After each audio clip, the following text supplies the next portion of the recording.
Well, good morning, everybody. This is Dirk Webb with the St. Cloud Chamber of Commerce, welcoming you to another Toolkit.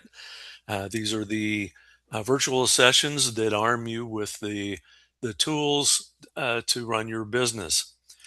Today, for June 26th, we're welcoming Donald Rose with the City of St. Cloud, and we're going to discuss hiring best practices. We want to say thank you to our sponsors, first of all, the City of St. Cloud, Osceola County, Orlando Health St. Cloud, OUC, the Reliable One, the Osceola County Realtors, and Toho Water Authority. And we invite you to make Toolkit part of your monthly business calendar. So, Donald Rose is the Deputy Director of Human Resources for the City of St. Cloud, bringing more than 25 years of expertise across both public and private sector organizations. He holds a BA in communications with a minor in business administration and is credentialed as an SHRM CP and a FPELRA certified labor relations professional. That's some good letters behind your name, my friend. An award winning leader in leadership, training, organizational development, Donald is committed to helping employers strengthen their workforce strategies and creating successful hiring outcomes. Drawing from decades of hands on experience, he delivers practical, engaging guidance designed to help leaders make more confident hiring decisions. When he's not working, you'll likely find him planning a Caribbean cruise, good for you, enjoying the beach, or doting on his prized pug, Mushu. Uh, Understand that the city of St. Cloud employs about 800 people. And so Donald is certainly qualified to speak to these topics. So please welcome Donald Rose. Good morning, everyone. Thank you, Dirk. It's a pleasure to be here, so thank you for having me.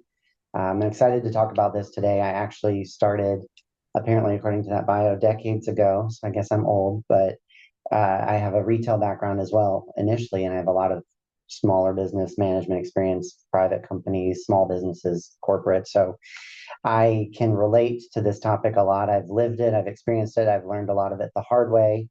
And over the years, I've been able to kind of fine tune that. So I'm excited to be here today to talk about this because it's something that A, I'm passionate about, and B, like I said, I've done it all, the good and the bad. So we have a lot to talk about there. You can learn from my mistakes. So we'll look at some of that stuff for that. I did want to say up front that, well, if I can get that to work, there we go. It's time for the legal disclaimer. The hiring practices discussed in this presentation are intended to represent the best practices from an HR standpoint. Every business has unique needs. Attendees should evaluate and adapt these recommendations as appropriate for their organizations. The presentation is for informational purposes only and should not be considered legal advice. Following these recommendations does not guarantee specific hiring or retention results. Businesses should consult qualified legal or HR professionals regarding specific employment-related matters. Employment laws and regulations vary often by location, by size, the size of the organization, different sites. They're always subject to change. So businesses should always consult with qualified legal professionals regarding their specific employment-related matters. So that is the whole disclaimer portion of the presentation. But all that to basically say we're not here to tell you what you have to do. That's not really the role for the City of St. Cloud. Just being on this toolkit today is more to just kind of share some of our best practices, things that we do here in this organization, things that I've learned over the years in other places that I've been, just to hopefully help give you some best practices, some guidance, and some tips and things that you can apply and relate to your business. So for today, things we want to look at when it comes to hiring success, we want to attract the right people. We want to select the right people, and then finally we want to set them up for success. So it's kind of a three-step process there to make that happen and get you the people that you need in your businesses. So let's start out with the hiring mistakes, because like I said, I have a lot of experience, and I many years ago learned a lot of these the wrong way. So here are some of the common hiring mistakes, also known as mistakes I made in the beginning, things to watch out for, but things that are very real, that happen very often, things that we're faced with in businesses a lot. And those things like hiring too fast, Hiring friends, it sounds great in practice until it's not. So you need a process. You need to really kind of think that through. Ignoring cultural fit, not checking references. Sometimes we have a tendency, I think, to oversell the position to make sure we get the candidate that we want, but maybe we go a little too overboard and it's not quite what they're expecting when they get there. Maybe we don't onboard them properly. It takes time, it takes energy to actually, get the applications, go through them, interview people, actually fill that position. That whole time that job has already been open probably for you because you're filling it, so it's been empty. So there's that pressure to get them in quickly and get them going, but then sometimes we don't onboard them the right way or set them up for success once they actually get there, from day one and day on. And then also another thing too is sometimes we wait too long to address performance issues during that onboarding phase. That's that critical period of time where we really can get them in and develop them and grow their strengths and the things that they bring to the table, but also address and course correct where needed for things that maybe not aligned with how you run your business. And we don't have that relationship with them yet. We haven't spent tons of time with them yet. So sometimes we don't want to just come right out the gate addressing those things either. So finding the right balance to do that is important too, just to make sure that we're set up for the long run and so that you can keep those people and have them there for a long time and it be a mutually wonderful thing. So those are some things to watch out for along the way. And what we're going to talk about will address a lot of that. So let's talk first about coming up with your employee value proposition, an EVP. First off, I guess we should talk about what that actually is. So an employee value proposition is the unique combination of benefits, the culture, the opportunities, the experiences that your organization offers employees in exchange for their skills, experience, and their performance. If you wanted to just boil that down really simply, basically an EVP or an employee value proposition answers one question: why should someone choose to work here? So let's look at how you can figure out what that would be for you and some questions and things to go through on developing your own. This information is actually pulled from SHRM, just to give credit where credit is due for that. They have some really good resources for building this kind of thing out when it comes to recruiting and hiring. So I pulled some stuff from them since I'm a member with them. So to define and communicate your EVP, first off, you're going to want to audit your existing offerings. So you want to begin by conducting a comprehensive inventory. Think of everything your organization offers that employees would consider valuable. So obviously this includes compensation. Everyone's going to need to get paid.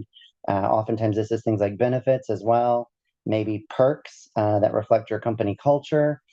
Could be flexible work arrangements, a relaxed dress code, wellness programs, employee resource groups, so on and so forth. So kind of really think about what all it is you're offering, not just the actual dollars per hour that you're going to give them, but in general, what that whole picture looks like. You can do this also by gathering employee insights, so you can collect feedback from your workforce. Compensation and benefits are often at the top of everyone's list. That just makes sense. But you might be surprised to learn that there are other things retaining your workers or possibly causing them to leave. So, for example, when we talk about Gen Z and some of the younger generations with work, flexible work arrangements remain a very high priority for them. So, just kind of collecting that feedback from your staff for what's working and what doesn't, what makes them happy to come to work each day, could be a valuable part of what your EVP actually is. Defining it, basically, an employee value proposition, it answers not just why would I work for this company, but why would I work for this company and not another company? So you're capturing and packaging what is unique to your company in hopefully compelling language. And then once you have that, once you have an idea of what all those things are, you want to communicate that effectively. So you can broadcast that consistently through all communication channels. That could be internal communications that you may have. That could be any recruitment materials that you have out there, anywhere where you're posting for your jobs or making information about your company available, website, social media, things like that, and any external branding efforts that you have, so that you have this one consistent message going out for any to find and see to help draw those people in. And then you'll want to monitor and update that regularly. The markets constantly change and evolve, times change and evolve and adapt. We've all done that. We've all seen that over and over again, especially in recent years. Your EVP should evolve along with that to stay relevant. So, for example, if your industry is experiencing a lot of technological advances, your EVP could highlight opportunities for employees to upskill or work with innovative tools and technology. So you could kind of hone in and lean into that if that's a big attractant for your people. So this is just an example. I literally just took a screenshot from our website here at the City of St. Cloud for our EVP. I'm not going to read the whole thing to you. You can obviously look it up on the website if you want that more as an example, but just really highlighting some of the things that pop out on the slide or things that stand out the most, like making it clear that City of St. Cloud, it's a vibrant, diverse, rapidly growing community. We have a really generous benefits program. There are a broad spectrum of opportunities and the opportunities to encourage additional training, professional development, things that you can get by having a career with the city. And then there's all these bullet points there too of things that kind of make us stand out as an employer of choice. Work-life balance is a huge one. For me personally, it was one of the big things that drew me here. Not just salary. It was like, what is that work-life balance going to be like? I don't want to work 80 hours a week anymore. Is there anything that's better? What are those benefits like? Things of that nature. So it's giving people the opportunity to learn more about your organization and what you stand for and what they're going to get from that beyond just what that paycheck is going to look like. So helping them understand that will attract and draw in more desirable candidates for you. So that's an EVP or an employee value proposition. So once we've kind of firmed that up and know exactly what it is we're offering, then we need to figure out exactly what it is we need from these candidates. So the next step in this journey would be to really focus on maybe revisit, redraw, or create brand new your job descriptions. So from that, you'll want to define what success factors look like for the role. So you can look at your current and former employees who've excelled in the position, and you can identify any shared characteristics or skills, attributes, things of that nature to kind of create a profile, make a bullet list, a bullet point list or whatever of the things that would be necessary to be really good in the role. You want to ensure that the description clearly outlines the essential functions of the job that they're expected to perform. And just as a helpful tip, remember to add all other duties as assigned as a catch-all, because there's always those random things that come up that weren't specific to the job description, but at times it's just part of the job and things we need to do. So you want to make sure that base is covered. You'll want to articulate the role's value. So define why a top performer would want that job. And if needed, you may need to adjust some of those duties or responsibilities to make the role more appealing to candidates. So kind of look at what it is that they are being required to do and the good and the bad of all that. Identify minimum requirements that the candidates would need, things like if there's a certain level of education that they need, if there's a certain certification they're going to have to work there, certain types of licenses, maybe even a certain amount of experience, previous experience in the industry. So you want to describe the work environment and the physical requirements of the job as well. This is really important, especially for ADA accommodations, if this happens to be something that applies to your organization. And then you want to also streamline the application process. So once you're kind of firmed up on that job description, you want to make it easy for people to be able to apply for you. So try to make that application process as easy and smooth as possible, whether it's through paper, through a website, through digital means, however you're going about that. Remember, try to keep it mobile friendly if it is digital, because a lot of people just do everything from their phones now. So you want that to be something that's easily accessible and easy to see from their small screens. With ways to get that back to you. Basically, you're identifying behaviors that are necessary to be successful in the role. So, for example, an example I'll come back to a lot during this presentation, I just ran with like a typical salesperson or a customer service representative. If you have someone along those lines, they might need to excel at things like attention to detail, communication skills, decision-making skills, organizational skills, problem-solving skills, obviously possibly selling skills, things of that nature. So you want to identify those behaviors that would make someone successful in your role and in your organization, your business. This is important because the interview questions that you will choose when we talk about interviews coming up in a bit as well, the questions for the interviews should come from this job description and be directly related to what you need that individual to do on a daily basis and the behaviors that they need to demonstrate. So these things all actually really tie together and feed into each other. And you'll keep using those resources as you go to fall back to, and that's going to help that be consistent. So once you've done that, once you've put that job out there, you've posted it, you've had people applying for the job, you want to start looking through those applications from a really high level. The main thing there is you want to ensure that any candidates, any applications you're reviewing, you want to make sure they meet the minimum requirements in your job description. So is the candidate able to complete the physical requirements of the job? Can they complete the mental requirements of the job? And does their experience align with the requirements of the job? Those will all be high level, top, that's really what you're after at the end of the day with these applications. As you're reviewing those applications, you do want to remember federal law protects various individuals that fall into specific classes or categories. So you want to do everything possible to avoid any kind of discrimination or perhaps any type of bias when you're reviewing your applications. If you have concerns, you want to seek guidance from your legal professionals or whatnot.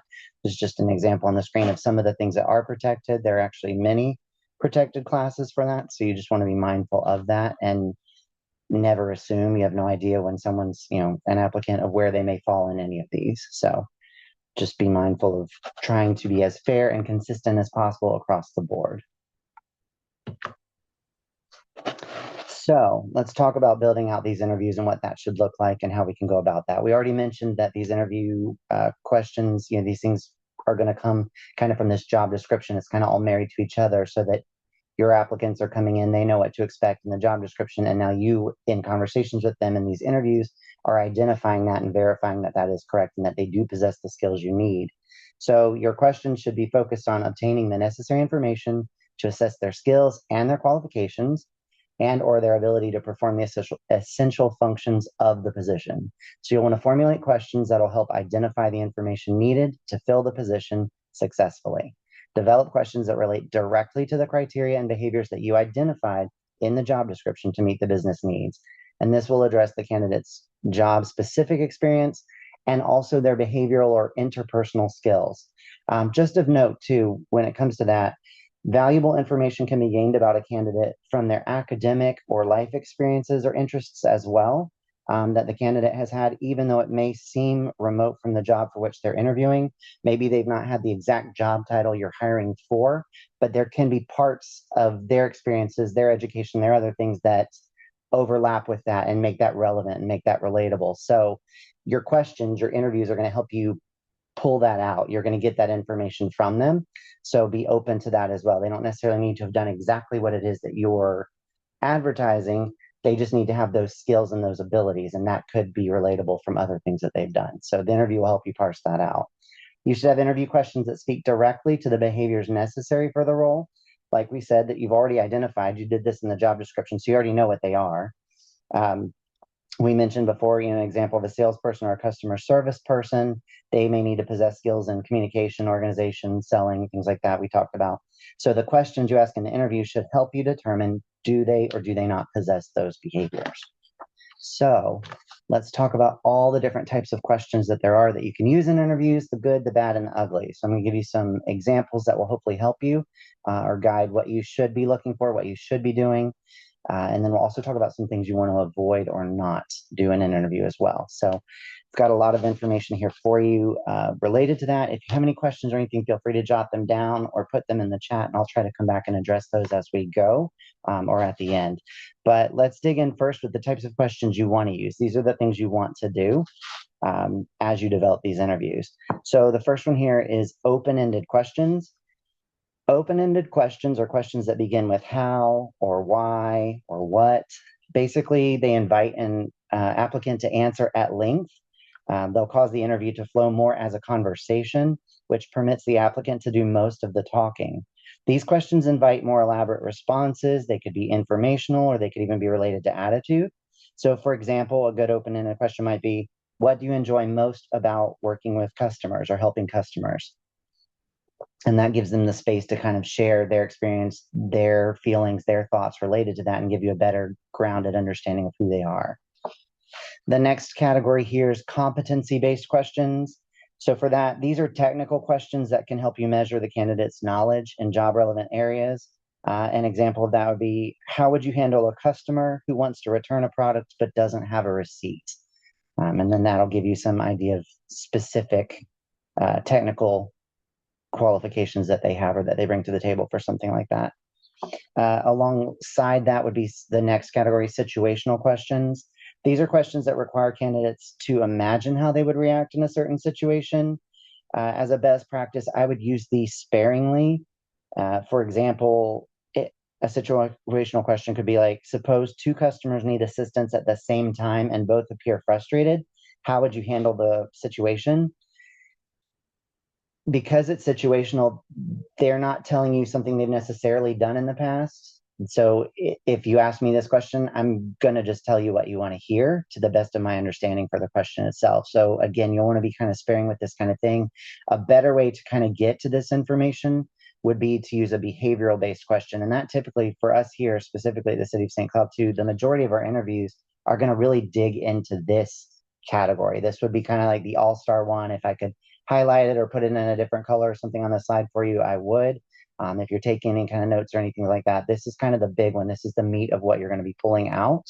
Uh, this is because the best indicator of future performance is going to be their past behavior. And a behavioral based question is going to help you get there. So instead of using like the situational questions we were just talking about before, where a candidate can easily give you the quote unquote right answer, a behavioral question is going to ask something like, tell me about a time you dealt with an angry customer. What happened? What did you do? And what was the outcome? Now you're evaluating their actual experience rather than a hypothetical response. Using our customer service or our salesperson example that we've kind of been leaning into in this presentation, I've got some sample questions for you that again might help because I feel like this is something that it's not the most natural thing at first, but as you kind of get into that and as you start working through this and practicing with these kinds of things and doing this over time, these are the questions you'll lean into the most. So we definitely I've got several more for you for examples if you want to jot any down. I can give you those. But some good ones for sales or customer service representative, people dealing with the public, things like that. Some options would be, tell me about a time you turned an unhappy customer into a satisfied customer. Think about a time when you explained something to a customer or a coworker and they didn't understand you. What did you do about it? Another one would be, describe a time when you exceeded a sales goal. What actions contributed to your success? Um, Another example is, tell me about a difficult customer interaction and how you handled it. You could describe a time when you made a mistake while assisting a customer. What happened and what did you learn? Tell me about a time you had to build rapport with a customer who was initially resistant or hesitant. Describe a situation where you had to balance multiple customer requests at the same time. Tell me about a time you worked with a teammate to resolve a customer issue. Describe a time when you received constructive feedback from a supervisor and how did you respond to that? That can always be fun. And then a final example for that, when scheduling your time, how do you determine what should be a priority?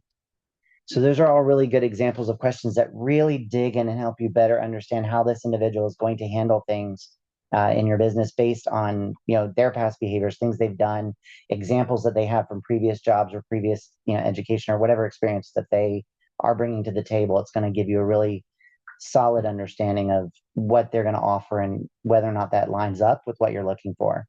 The last category here on this slide is probing questions. That could also be known as follow-up questions. These are questions that allow you to delve deeper for necessary information. Something like a one-step probe could begin with the words who, what, when, or where. Basically, it's just designed to collect a limited amount of basic information to help you further explore candidates' qualifications. This may not be, well, may not. It's not something you're necessarily going to plan in advance. It's not going to be on a list if you're coming up with your interview questions. It's not going to be one of those initial ones you're asking.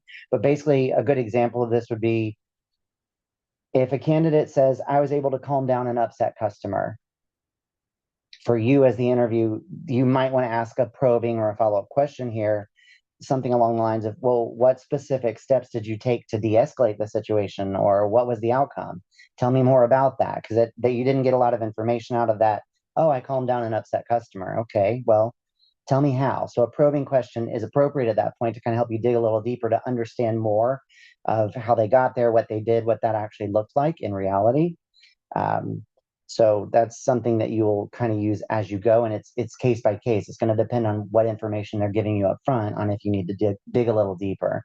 That's something you want to also use kind of sparingly. Hopefully they're giving you good information. Hopefully you're asking them good behavioral based questions so that they can give you good information.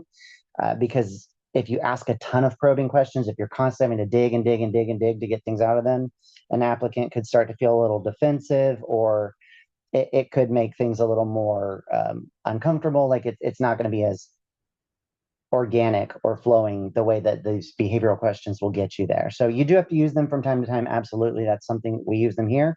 But it's not something, like I said, that you're really planning out when you make the interview questions. You're going to have some solid questions to go through. And then when necessary, you can do this to get deeper to see you really need the answer to that question. So you want to get that out of the applicant. And some applicants will talk and talk and talk and talk, and they're a lot like me. And some won't have quite as much to say. So sometimes you just kind of have to coax them along with that a bit. So now let's talk about some types of questions to avoid, or basically just don't use if you can help it. These would be more or less the opposite of what we just talked about. So this first one here is closed-ended questions. And again, that's exactly the opposite of an open-ended question. These questions should be avoided because they can literally be answered with yes or no. So you're not going to get a lot of information out of that. They often begin with words such as did or have or would. For example, did you enjoy working with customers at your last job? All you're going to find out is yes or no. And quite frankly, they're probably just going to tell you yes because they're assuming that's what you want to hear. So instead, ask them something like, what did you enjoy most about working with customers at your previous job? So then now we're more open ended. Now we have the opportunity to learn more about this candidate and what really drives them in this type of setting. The next type of questions there would be leading questions. These questions should be avoided because they imply that there is a single or correct answer, and it leads the candidate to the answer you're looking for or prefer. So remember that you want to ask the applicant, not tell them. For example, customer service is extremely important to us. Would you agree that providing excellent customer service is one of your greatest strengths? What is someone going to tell you? Yeah, absolutely. Do they mean that? Who knows? Probably not.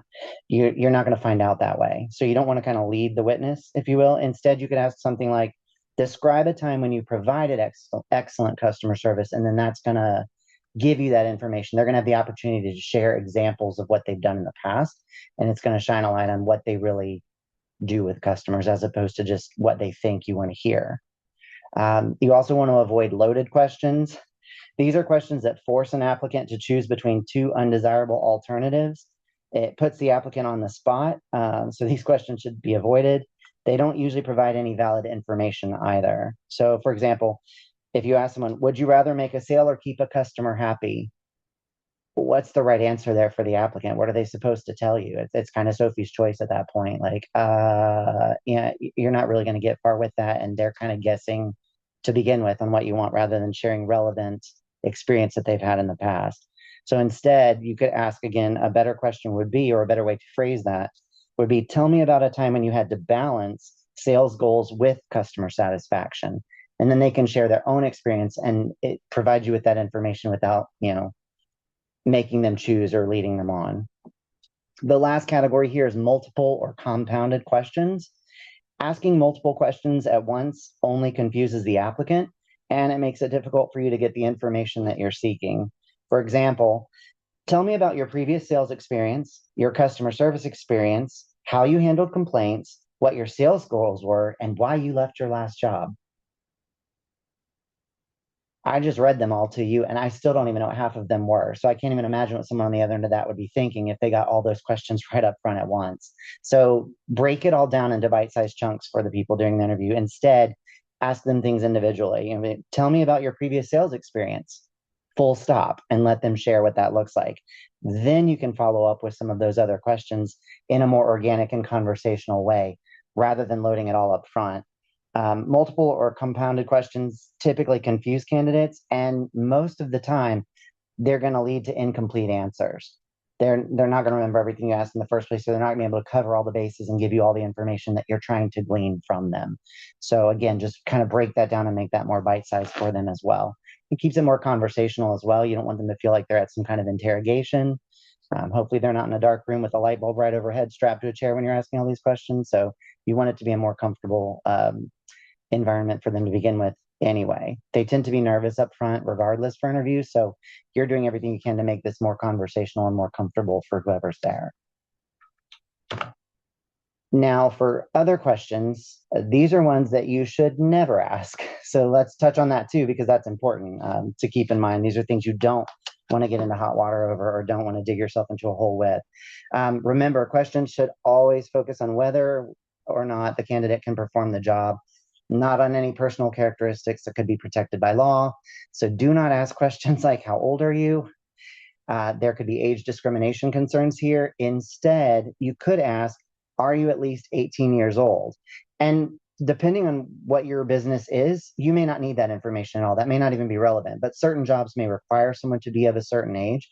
So you'd want to ask it in that way instead. The second example here, are you married? Marital status concerns, there could be all kinds of issues with that. It's not job related, so just don't ask. It doesn't matter. The next one here is, do you have children? This can lead to discrimination claims. So instead, I would recommend asking something like, or saying something like, this position requires occasional evening and weekend work. Can you meet that requirement? And then let them tell you what they can and can't do or what their availability looks like. You don't need to lean into anything that could be deemed or viewed as discriminatory on that part. Leave it open for them to tell you what they can and can't do and go from there.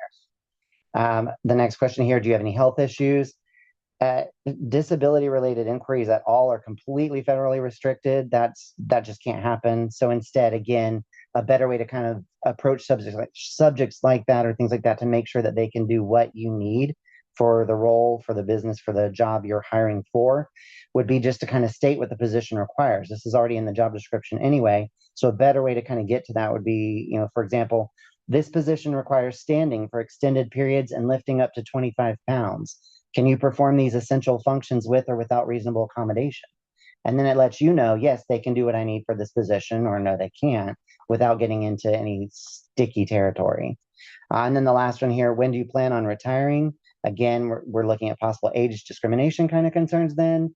So instead, you could ask something like, what are your career goals, to kind of get an idea of what they're looking for, what they're planning for, what their long term end game is, without having to be like, are you only going to be here for 6 months and then retire or whatever? So just again, things to kind of keep in mind with that. You still have certain information you want to get from. Your intentions are probably all noble, but it's, how do we get there?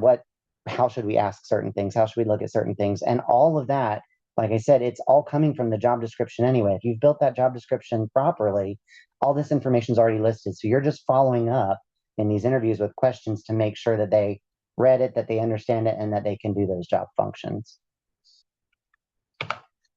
Another thing I want to touch on, and I think this is important because I think that it's very easy to overlook.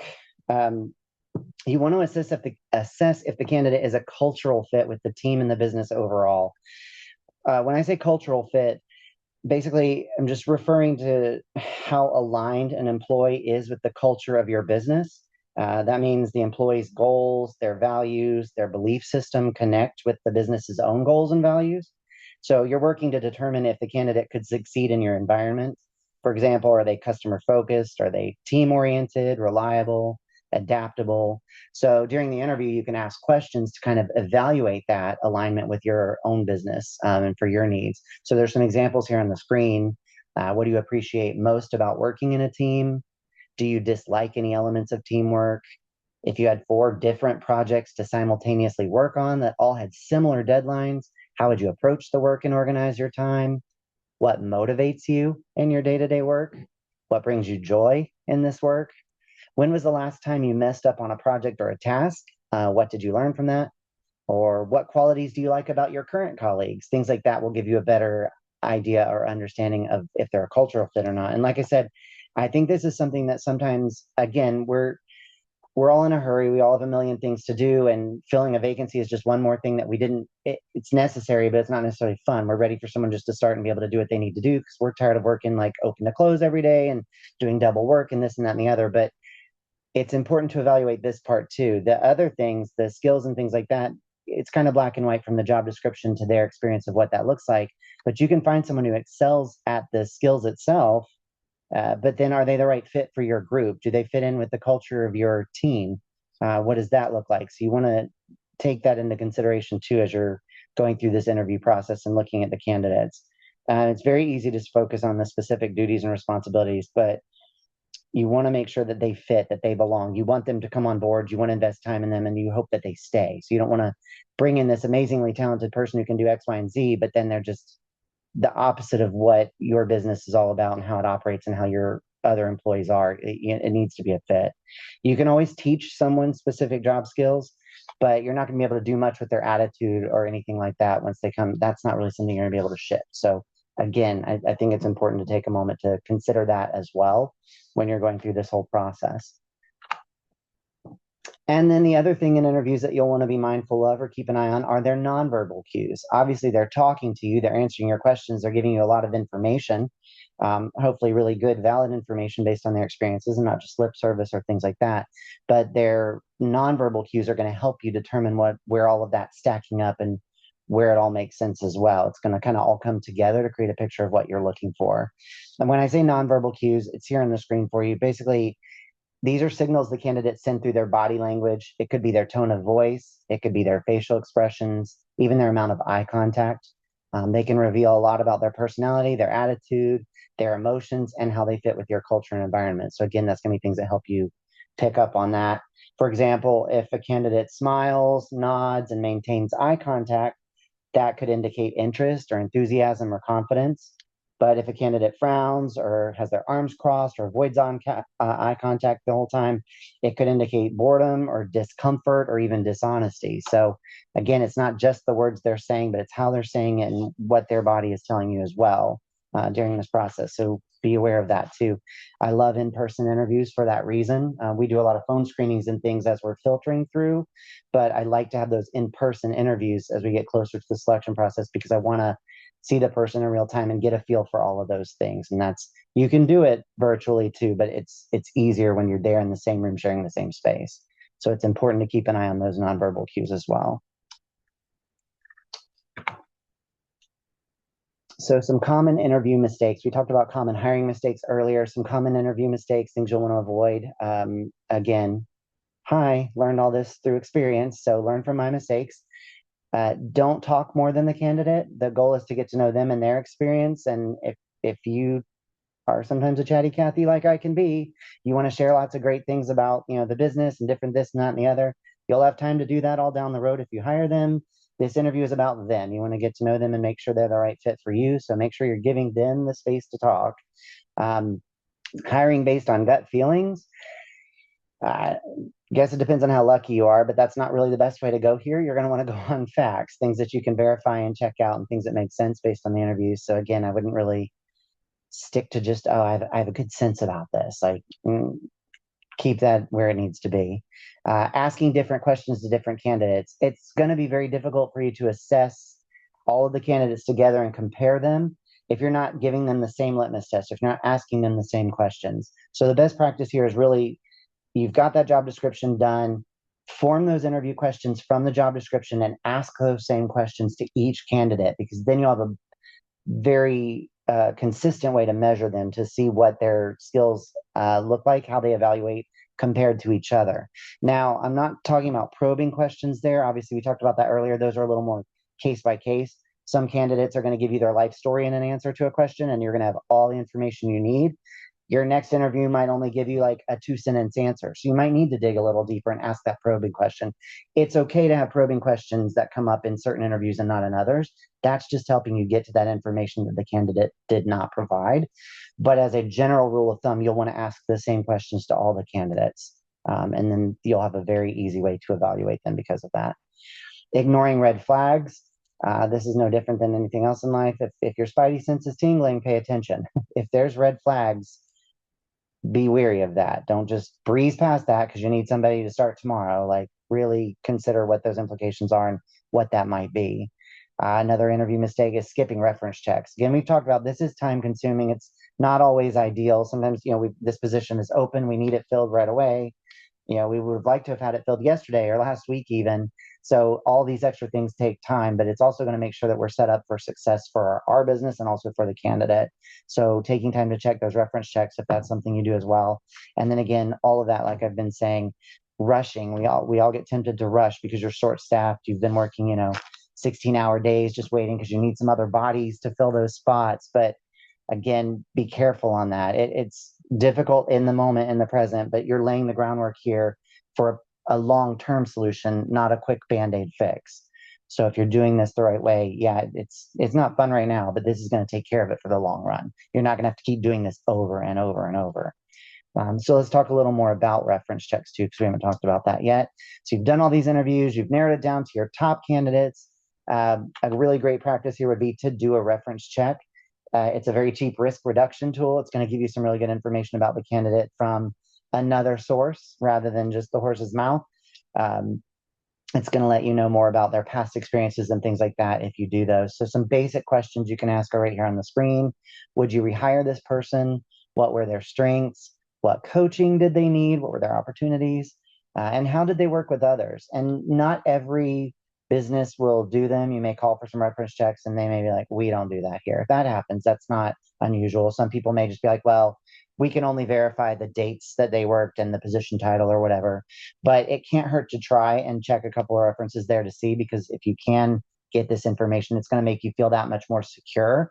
It's going to back up what they said to you in the interview and really make you feel more comfortable that this is the right fit for what you're looking for. One of the other things that you can use during this whole process, from the job descriptions to the interview questions to all these different things, would be AI. And that's a big buzzword these days anyway.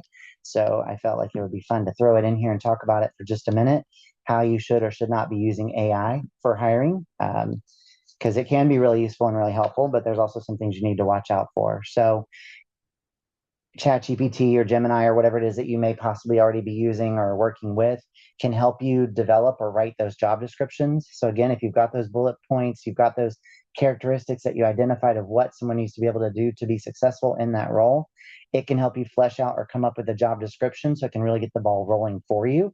And then you can edit that and tweak that as needed for what makes sense for your business and to make sure it has your voice and your tone.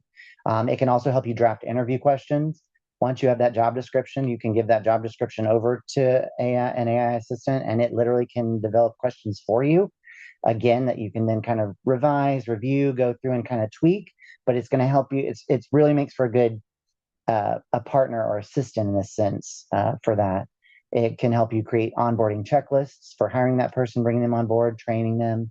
It can even help you write recruiting ads or marketing things and all, and help you flavor that in different ways from a marketing perspective. So there's a lot of great things that it can do to assist you. But the main point here is that you want to use it to assist you. It's not an actual additional employee. It's not going to just do the work for you per se. You need to be checking on all of that. You need to review whatever it comes up with, revise that. Like I said, make it fit your tone.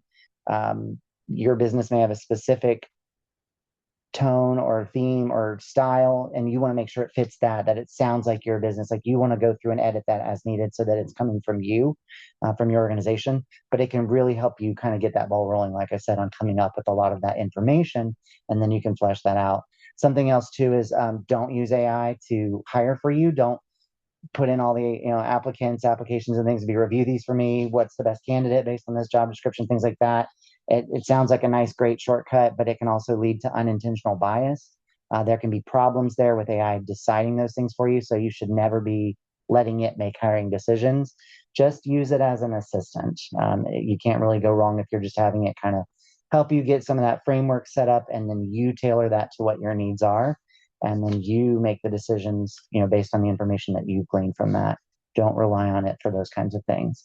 So hopefully that makes sense or helps. But I think a lot of people have a lot of questions nowadays about AI and what's good about it and what's bad. And there's lots of different thoughts related to that. But there are some things, if you're using it already or you're comfortable with it or played with it some, there are some things that it can be doing in different software systems now to assist you in this whole process and make that easier, and things that we couldn't do, 10, 20 years ago at all. So that can be really helpful for that.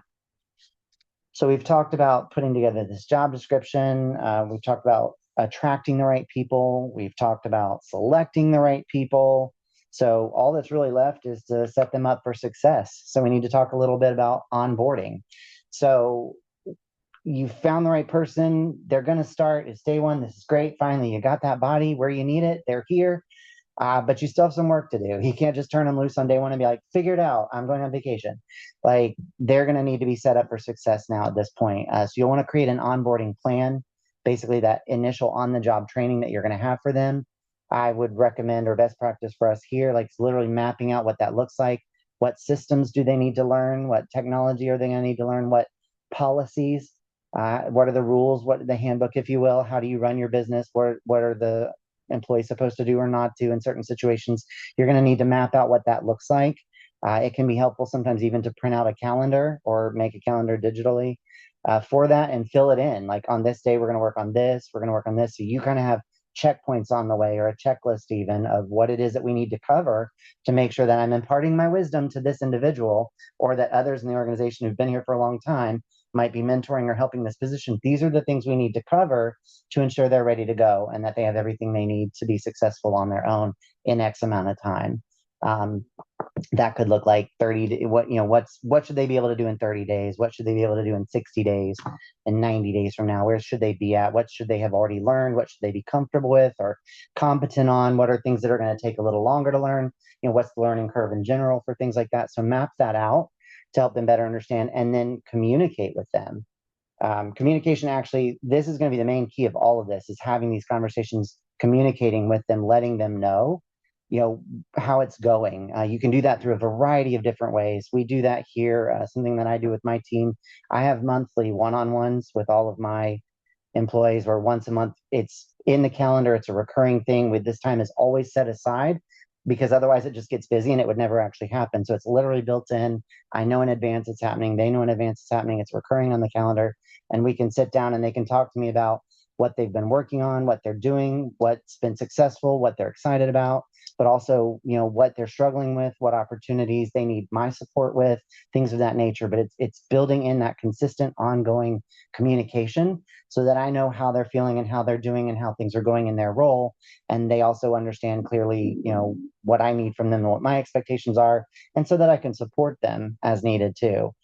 Your business may have performance evaluations. It could be a formal process. It could be an informal process, whatever that may look like. The main point here is, again, coming back to it's having this communication with them, offering them encouragement and praise and recognition. As human beings, it's harder for us to do that. We have to kind of think to do that a lot of times, to remember to, if things are going well, we just kind of, that's great, it's how it should be. But the second something goes wrong, we're very quick to offer some constructive feedback about that. That's important. They need to learn, they need that constructive feedback, but then also take a step back and make sure that we are offering the encouragement and the praise and the recognition as well to balance all of that out. And then again, we had mentioned this early on in the agenda at the very beginning of the conversation, addressing those performance issues timely. Again, it's not to be constantly nagging them or on top of them or really just making them feel incompetent or things like that. That's not at all our goal.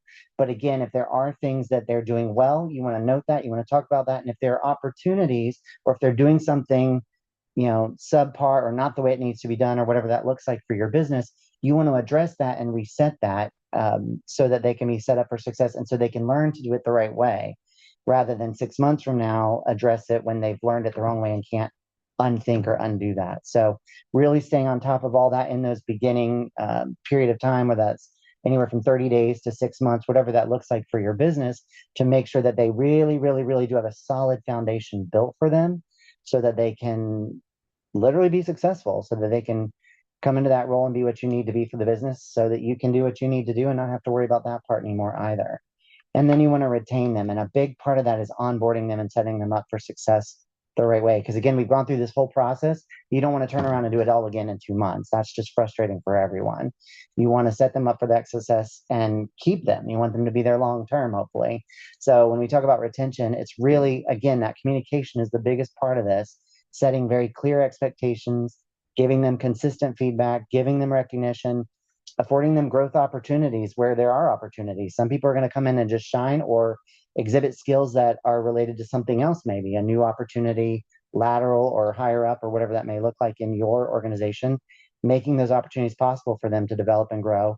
And then just having a mutual respect. Of course, yeah, you're the boss, you're in charge, all that good stuff, but we still have to earn that respect a bit too, like treating them like people, being human, and doing the things that make them want to get up and come to work every day, as opposed to just having that a job. Um, if you hire slow enough to hire right, and you onboard well enough, then you can keep them. So that's kind of the retention piece of that. So it's an ongoing thing. It's not a one and done fix. You're going to have to work on that over time with all of your employees. So kind of wrapping up, or just kind of summarizing all the things we've talked about. hiring success really just comes down to these five things that you see here: define the job clearly, attract the right candidates, interview with purpose, hire based on evidence and not instinct, and then onboard them for success. Don't forget that crucial last step once they've started, what that looks like now for the present and the future going forward. Hiring never ends on day one. Employees very rarely quit jobs. I mean, everybody needs jobs, everybody has bills and things like that. They usually end up quitting experiences. So the experience that you've created for them in that organization is what's going to be the make or break on whether or not they get up and want to come in every day. So that kind of wraps that up. I know we've got a little bit of time left. I don't see anything in the chat itself specifically for questions, but if anyone has any questions, I'd be happy to try to answer them for you. Again, these are just some best practice and tips, tricks, things, like I said, things that we do here at the City of St. Cloud, and then also just things I've kind of learned over the years, like I said, the hard way. So again, hopefully that helps you with some of those things. But if anyone doesn't have any questions or things like that, I can also turn it back over to Dirk.